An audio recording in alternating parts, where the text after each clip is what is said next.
Light, Orthopedic Associates of Wisconsin. There is a difference in by Rogers Behavioral Health. It is week 0 nags of our weekly visits. Say hello to Brian Butch. What's up, Brian? Joining us in the mornings, Butchie, Nagler. Gentlemen. I can't wait. It's going to be a great year. Hell yes. Hell yes, it's going to be a great year. The year of cautious optimism.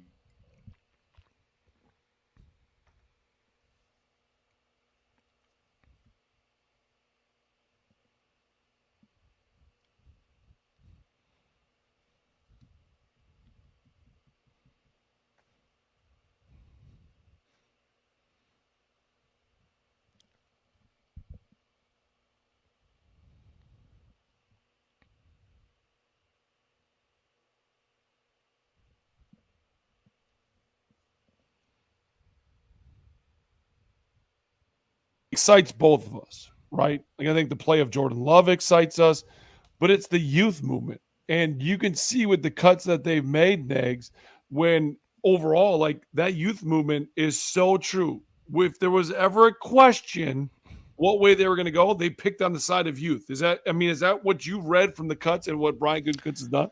Yeah, I mean, for the most part, I don't think that's telling tales out of school. It's kind of been that way since the get-go here, as far as, with the jettisoning of the former quarterback and all of the veterans surrounding him. The idea of a roster reset, I think, is very real. I think others have pointed this out, and I think it's very true. I hesitate to say the word rebuild simply because you've still got guys in the fold such as David Bakhtiari or Aaron Jones where you could have very easily moved on from them and probably gotten some decent assets for them if you were doing a total teardown of the roster.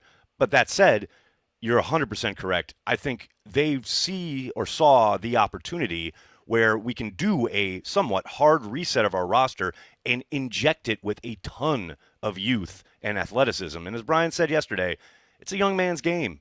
Like, it definitely pays to have veterans throughout your squad, no doubt about it. But, man, you guys know, you start getting a little older and things start slowing down a little bit for you, and all of a sudden you're out there with those young whippersnappers, whether it's just like the professionals or it's just a pickup game at your family's Thanksgiving.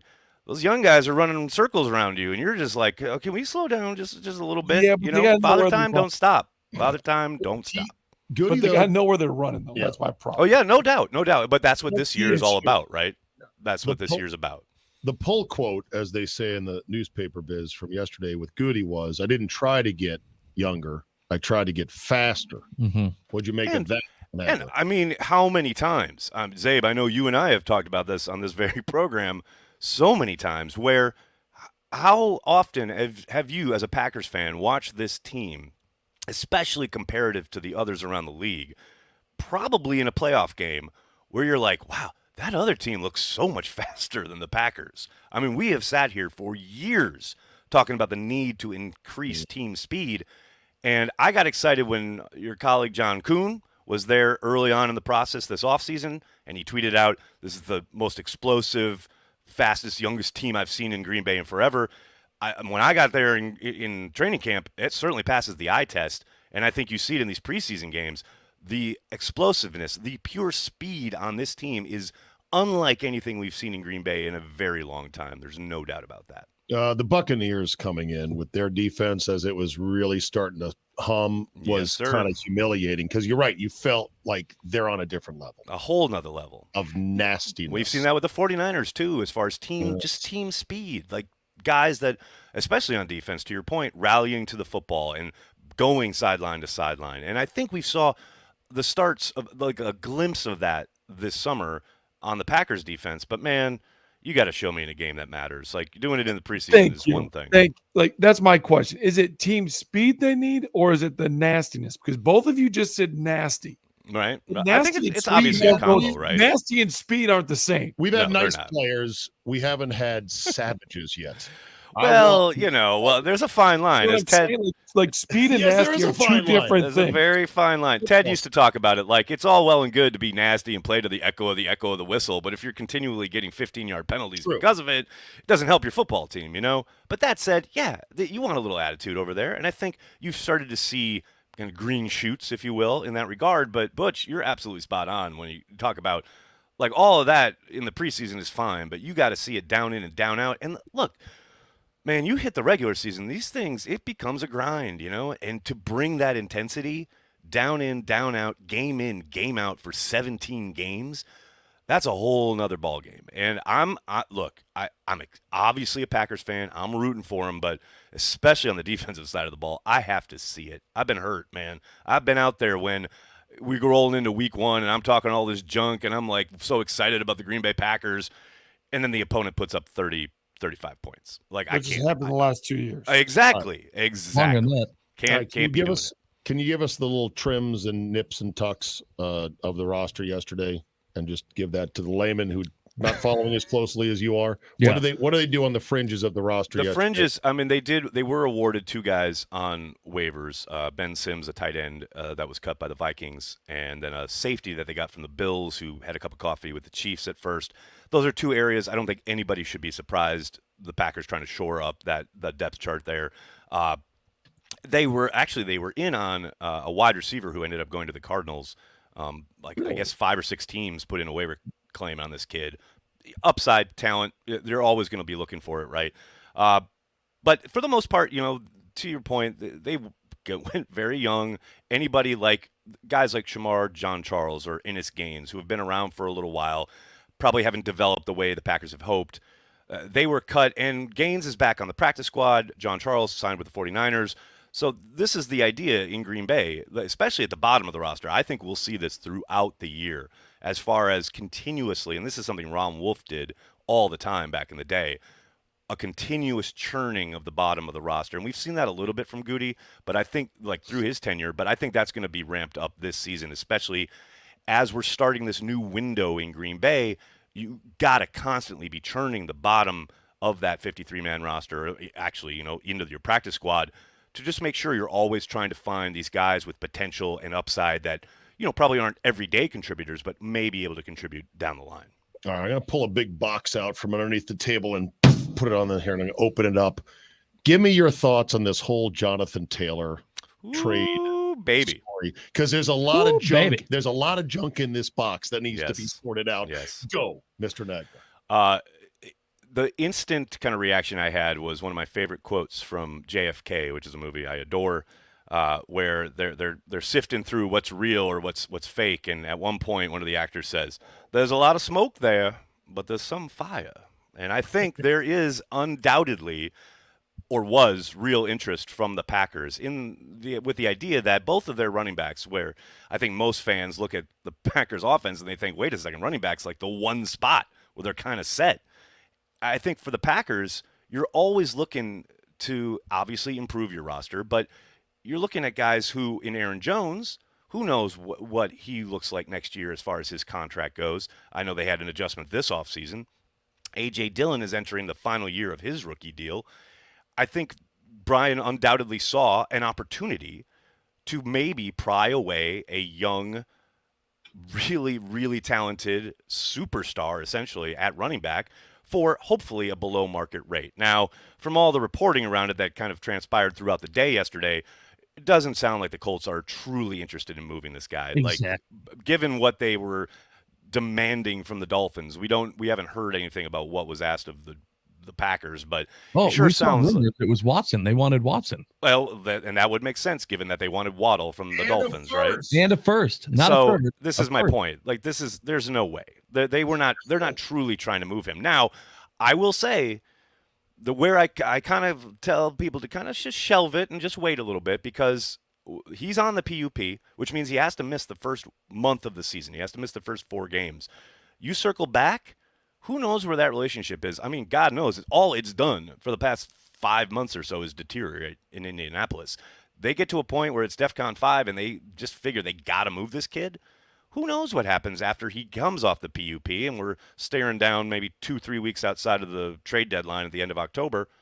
Stranger things have happened. I still don't think it's a likely event, but I'm not completely dismissing it out of hand. And you're not wrong, because relationships, especially in sports, when they go south, it's really tough to fix it. Like there's egos involved. There's big egos. I'm good enough. Like you've turned your back on me. I'm not dealing with you anymore. We've lived it in Green Bay. Look at Aaron. Yes, I we want have. to change things, right? Like, I mean, like Brett, like we've seen it. That's why it's not. I think they know if it's never over. go north again. I think the relationships are like milk. Exactly. Once it's sour, it's done. Yeah. And you can maybe kind of massage the relationship and learn to work together. And I think that is what we saw in Green Bay between Brian and Aaron back in 2020, right? We got through the next couple years, but it was never the same. To your point, Butch, like it's it's part of what makes them great. Like that's the thing I think most people probably don't understand. I get out like in the public, they'll just work it out. Like I get that's really easy to say, but man, the reason they are in the position, especially the athletes, the reason they're in the position they're in is because they have a level of competitive greatness that you and I, well, Butch, you probably understand, but I don't it's not me. It's like you can't come back. I'll work it out, but I'm not like athletically gifted like these guys are. No, they're saying when you like, and with athletes, when they're dead to somebody, they're dead to somebody, and there's a reason. 1,000%. There's a reason that if you cross the line with it, you're done. Yep. So so Negs, even though that it was AJ Dillon that was on the trading block in this potential trade that might or might not have. According to Gutekunst, he wasn't. According to I mean, I can only take Goody at his word. Goody yesterday at his presser said, regardless of what would have happened with this deal, AJ still would have been a Packer. Those are his words. So interesting. That's well, but it's brought up a lot of conversation about Aaron Jones, and if this would have happened, and or in the future, if Jonathan Taylor's here, and you were choosing between Jonathan Taylor or Aaron Jones, who would you pick, et cetera, et cetera? And the conversation that we've had this morning was really, is it a fair comparison between Aaron Jones and Jonathan Taylor based on workload and how they're used? Do you think that Aaron Jones could be a JT if they were given the opportunities? opportunities? Yeah, I think they're different backs. I do think Aaron can do anything you ask him to on a football field. I think he could absolutely produce if given the opportunities and was utilized the same way that the Colts utilized Taylor. But we all know there hasn't, I don't think, been a year where Aaron hasn't gotten nicked up at some point, right? And I think the Packers use him because the way they do because of that. Now, I do think they're a little overly cautious. Like the idea that they only give him 2 or 3 carries in a half of a football game blows my mind. That drives me nuts. But I understand the idea of wanting to keep him, quote, fresh and utilize him long term and don't overuse him. Like I understand it. I'm telling you, you just put this in my head. I mean, you start using Jonathan Taylor like you use Jonathan Taylor, and then all of a sudden you're bringing in Aaron Jones off the bench to be Aaron Jones. Good luck stopping that. I mean, again, if I'm Goody, I see the vision. Like that would be exciting, man. Saying Aaron Jones is not as good as Jonathan Taylor, though. I think they're different. I just think they're different. Yeah, they are different. They're just different. They're different, but they're not. Why does it have to be IO? Why does it have to be one or the other? I don't understand that. We're going to do this all year long. We are.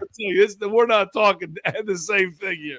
One's a bad dude and one's a bad dude. Aaron Jones is a bad dude. Again, like I just said, if you give him the opportunities, he will produce. That is zero question. Taylor is a bit thicker, 5'10", 226. No doubt. Jones is listed at 5'9", 208. Listed. You're not believing it? Is that what you're telling me? No, Aaron Jones looks like just a amazingly lean, smallish guy in person without the pads, and he runs like an absolute maniac. And I think that's the concern is the injury, right? Yeah, of course it is. And that is like it just like that. And we talked about it in the 6 o'clock hour. Aaron Jones has played since he became a guy that plays in year 3, 16, 14, 15, 17 games. That's pretty good. That is pretty good. And that's thanks to the Packers managing him the way they do, which is, again, frustrating in the moment. It's frustrating in the moment, but I understand that, Nagler, but there's no proof the other way. That's because they haven't tried to ride him into the ground. So try it. Would you prefer that? Can't handle it, Josh. But that's what I'm saying. Handle it. Okay, so let's just So you're telling me the Packers don't know how to manage Aaron Jones? Like you're going to tell me you're going to run Aaron Jones in the ground? There's a reason they're doing this. I'm going to you guys have told me trust Goody, but now don't want to trust Matt LaFleur on how they're handling Aaron Jones. You can't just only in the first half. Just give him more carries in the first half. That's all I ask. Nagler, I don't disagree there. Like 2 is too low. It's like when we last year when we would get to halftime and I'd look at the the stats for the half or whatever, and I'm like, man, it really doesn't feel like they've used Aaron Jones a lot, and he's got 2 carries and 1 reception. I'm like, what are we doing here? That drives me nuts. You can't ramp this up and make him be your the way that Jonathan Taylor's used. He's not built that way. Well, and it's also a very different offense with the Colts. Who you have a quarterback? It's like you have to ride the running back. Like I get it. Like this is different. It's about carry distribution in the games, not necessarily totals. And Nagler's dead right that when the second half comes and he gets 2 touches, and then after the game, someone asks LaFleur about it. He's like, don't start. He's like, yeah, you probably should have used him more. Well, too late now. I got to do a better job of giving them the ball. But like when you hear that every week, it just drives you nuts. Anyway, well, excited, cautious optimism that this is going to be a fun, frisky year with a bunch of new kids, speed, youth, and a clean slate. Absolutely.